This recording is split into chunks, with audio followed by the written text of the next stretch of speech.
नमस्कार दोस्तों, welcome back to our channel. तो देखिए, हम JKPSC 10+2 एग्जाम के पॉलिटिकल साइंस पेपर के लिए कुछ इंपॉर्टेंट क्वेश्चंस को डिस्कस कर रहे हैं और इस सीरीज में हम टोटल 1000 क्वेश्चंस को डिस्कस करने वाले हैं। ऑलरेडी हम 600 प्लस क्वेश्चंस को डिस्कस कर चुके हैं। तो अगर आप पहले वाले वीडियोस नहीं देखे हैं तो चैनल पर जाकर देख सकते हैं। आज हम आगे की क्वेश्चंस को डिस्कस करने वाले हैं।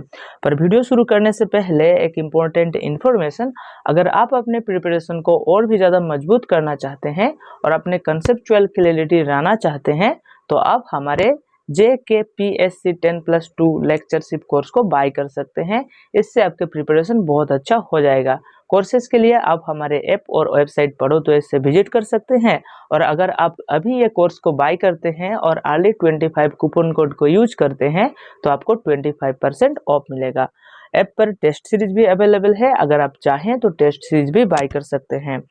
और ये जो वीडियो है, इस वीडियो के PDF भी आपको हमारे ऐप पर फ्री PDF सेक्शन में मिल जाएंगे। तो अगर आप चाहें तो इस वीडियो के PDF बिल्कुल फ्री में फ्री PDF सेक्शन से डाउनलोड कर सकते हैं। तो जरूर पढ़ो तो ऐसे ऐप को डाउनलोड कर लीजिएगा। अब हम वीडियो को शुरू करते हैं। तो देखिए, first question, who defined international law as the body of rules which are legally binding on states in their intercourse with each other. तो इंटरनेशनल लॉ जो है उसको डिफाइन किया है, किसने डिफाइन किया है ऐसे कि जो इंटरनेशनल लॉ क्या है, एक बॉडी ऑफ रूल्स है which are legally binding on states. तो ये स्टेट्स के ऊपर लागू होता है in their intercourse with each other. तो Oppenheim, Austin, Hans Kelsen and Grotius. तो हुगो ग्रोटियस, तो इनमें से कौन से जो थिंकर है ये डेफिनेशन दिया है? तो इसका करेक्ट आंसर है option number A, Oppenheim. Next question को देखते हैं, which of the following is not a characteristic of international law. तो इंटरनेशनल लॉ का कैरेक्टरिस्टिक इनमें से कौन सा नहीं है? It governs the relations between sovereign states. Sovereign states के रिलेशंस को गवर्न करता है इंटरनेशनल लॉ। या फिर it is enforced by centralised world government, centralised world government इसको एनफोर्स करता है। और it relies on state consent, state consent के ऊपर रिलाई करता है international law. It includes customary and treaty law. तो जो इंटरनेशनल लॉ है वो कस्टमरी एंड ट्रीटी लॉ, इस दो लॉ से मतलब कंसिस्ट होता है, तो इसमें इंक्लूड होता है। तो नॉट फीचर बोला है, इसलिए option number B is the correct answer. यहाँ पर कोई सेंट्रलाइज्ड वर्ल्ड गवर्नमेंट नहीं है, ठीक है, जो कि इंटरनेशनल लॉ को एनफोर्स करेगा। तो B is the correct answer. Next question क्या है, who is considered the father of international law. International law के फादर कौन है? Hugo Grotius, Jeremy Bentham, Vattel Brierly. तो इसका करेक्ट आंसर आपको पता होगा, option number A, Hugo Grotius, father of international law. Next question क्या है, the term jus cogens in international law refers to. तो जस कोगेंस का मतलब क्या है? रूल्स एप्लीकेबल ओनली इन वार। जो वार के टाइम जो रूल्स एप्लीकेबल होते हैं उसको क्या कहा जाता है? जस कोगेंस। या फिर peremptory norms that admit no derogation. या फिर ट्रेडिशंस ऑब्जर्व्ड फॉर 100 years और rules applicable only to treaties. तो इसका करेक्ट आंसर है option number B, jus cogens का मतलब होता है peremptory norms that admit no derogation, ठीक है। तो ये कहता है कि जो जेनोसाइड होता है उसको खत्म करने की बात करता है ना, जो स्लेवरी होता है, जेनोसाइड होता है, टॉर्चर होता है, उसको मतलब कि प्रोहाइबिशन मतलब रोकने की बात करता है जस कोगेंस, ठीक है। नेक्स्ट क्वेश्चन को देखते हैं। तो इस वीडियो को डाउनलोड कर लेना, इस जो PDF है इसको डाउनलोड कर लीजिएगा, तो आपको इसके मतलब जो एक्सप्लेनेशन है बहुत अच्छे से उधर दिया हुआ है, पढ़ लेना। तो देखते हैं नेक्स्ट क्वेश्चन क्या है, Hans Kelsen is associated with which theoretical school of international law. तो इंटरनेशनल लॉ के कौन से स्कूल से बिलोंग करते हैं Hans Kelsen? Natural law, legal realism, pure theory of law, positivism या नियो इंस्टीट्यूशनलिज्म। तो इसका करेक्ट आंसर है ऑप्शन नंबर सी, पॉजिटिविज्म, ठीक है। Pure theory of law, positivism से बिलोंग करते हैं हैंस कैल्सन। तो नेक्स्ट क्वेश्चन को देखते हैं, which of the following is a subject of international law. तो इंटरनेशनल लॉ के सब्जेक्ट इनमें से कौन कौन सा है? स्टेट्स है, इंडिविजुअल्स भी है, इंटरनेशनल ऑर्गेनाइजेशंस भी है। तो इसके लिए D is the correct answer, all of the above international law के सब्जेक्ट्स हैं। नेक्स्ट क्वेश्चन क्या है, which of the following events significantly expanded the moral scope of international law in the 20th century। तो जो moral scope है international law के, उसको expand किया है 20th सेंचुरी में। इनमें से कौन सा इवेंट? ठीक है, तो Bretton Woods conference, universal declaration of human rights, Cuban missile crisis या बांडुंग कॉन्फ्रेंस। तो इनमें से option number B is the correct answer कि universal declaration of human rights क्या किया है, वो जो इंटरनेशनल लॉ के जो मोरल स्कोप है ना, मोरल स्कोप को एक्सपेंड किया है। ठीक है, इसको याद रखना। नेक्स्ट क्वेश्चन क्या है, the earliest form of international law can be traced to. तो अर्ली इंटरनेशनल लॉ सब मतलब पहली बार कहाँ पर आया था?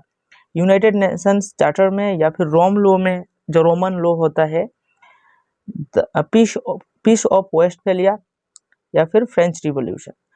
तो इधर थोड़ा कंफ्यूजन आ सकता है पीस फॉर वेस्टफेलिया से, पर पीस फॉर वेस्टफेलिया नहीं होगा, रोमन लॉ है ना। तो अर्लीस्ट फॉर्म कहा गया है ना, अर्लीस्ट सबसे पहले रोमन लॉ, इसलिए रोमन लॉ होगा। बाद में जो मॉडर्न इंटरनेशनल लॉ, जब सोवरेन स्टेट का कॉन्सेप्ट आया, वेस्टफेलिया ये होगा। ठीक है, तो C B is the correct answer, Roman law. Next question क्या है, soft law in international relations refers to. तो सॉफ्ट लॉ का मतलब क्या है? Laws applied only during peace, मतलब जो पीस के टाइम जो लॉज अप्लाई होते हैं उसको क्या सॉफ्ट लॉ कहा जाता है? या फिर no binding instruments like declarations, guidelines and codes of conduct, या फिर अनरिटन कस्टमरी लॉज, या फिर फ्लेक्सिबल ट्रीटी प्रोविजंस। तो इसका correct answer option number B है, non binding instruments like declarations, guidelines and codes of conduct, ये जो होते हैं ये सब सॉफ्ट लॉ के अंदर आते हैं। ठीक है, तो सॉफ्ट लॉ क्या है? In international relation soft law का मतलब होता है non binding international instruments such as declarations, resolutions, guidelines, codes of conduct, and actions plans. These instruments lack legally binding force but often influence state behavior and may evolve into hard law through state practice or treaty adoption. Example includes UN General Assembly resolutions and international environmental frameworks like Agenda 21. Next question को देखते हैं, consider the following statements. तो कुछ statement दिया हुआ है, तो देखते हैं कौन सा करेक्ट है।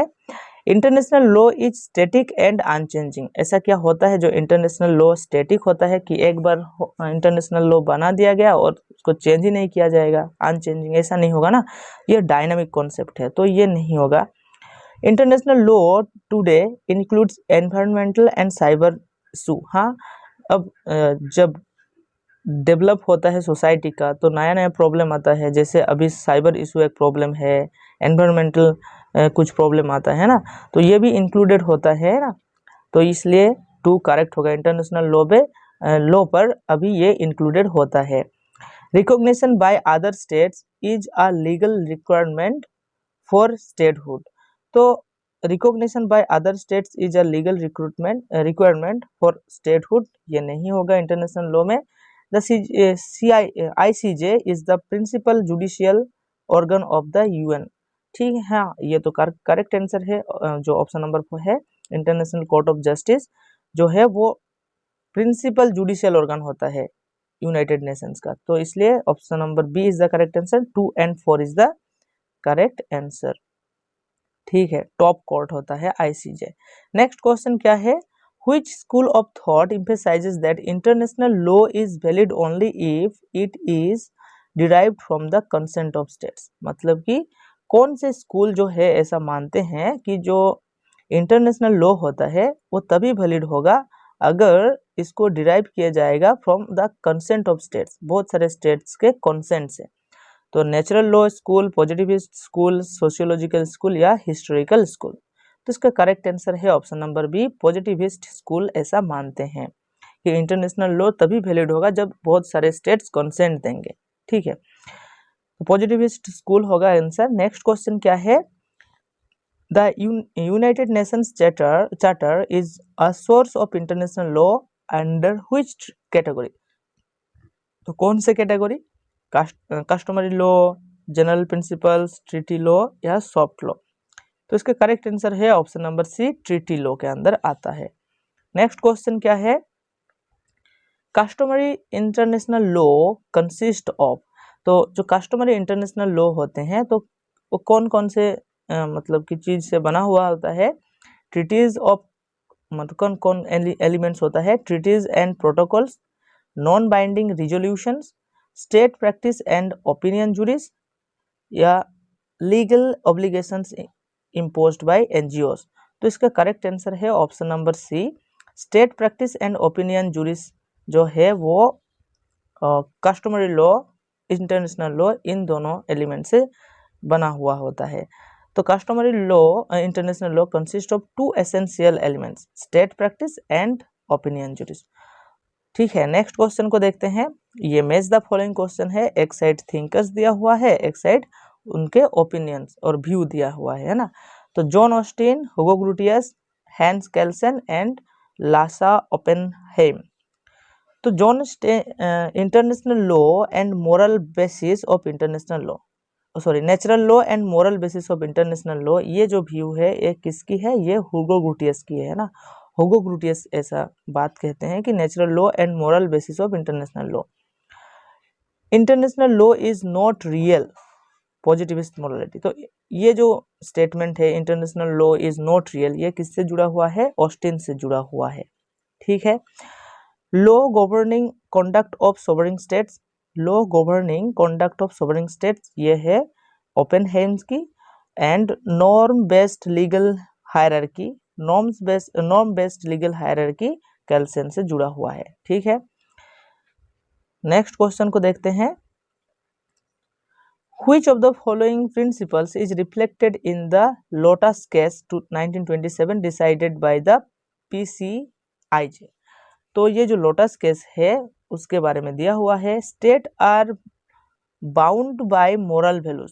तो स्टेट जो है मोरल वैल्यूज से बाउंडेड होता है, बंधा हुआ होता है, या फिर what is not prohibited in international law is permitted, what is not prohibited in international law is permitted, custom is superior to treaty, या फिर UN charter overrides customary laws. तो इसका करेक्ट आंसर है option number B, what is not prohibited in international law is permitted, यही Lotus case में कहा जाता है।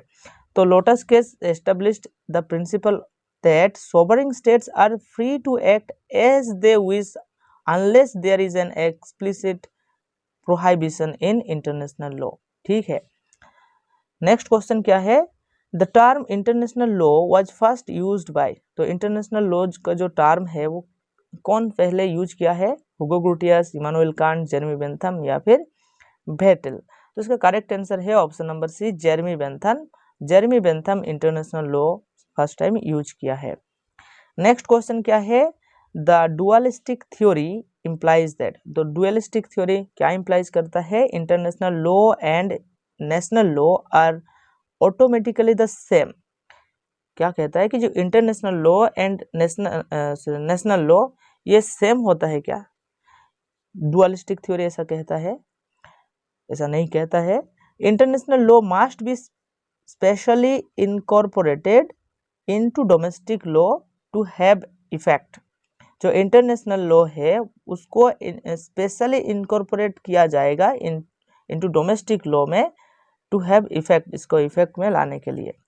International law overrides the constitution, only treaties are law, ये तो नहीं होगा, तो B is the correct answer, ठीक है। तो B is the correct answer.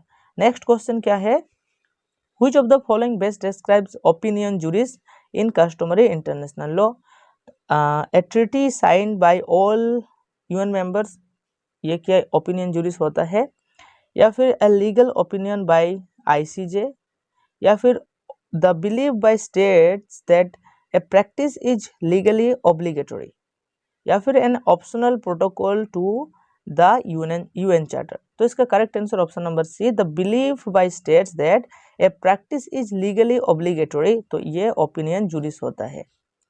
तो नेक्स्ट क्वेश्चन को देखते हैं, Which of the following statements is true about sovereignty in international relation? तो sovereignty के बारे में दिया हुआ है, states have unlimited power over each other, ये तो नहीं होगा।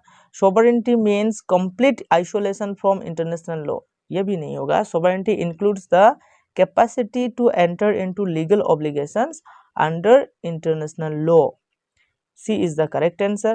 कि जो sovereignty होता है वो the capacity to enter into legal obligations under international law होता है। तो C is the correct answer।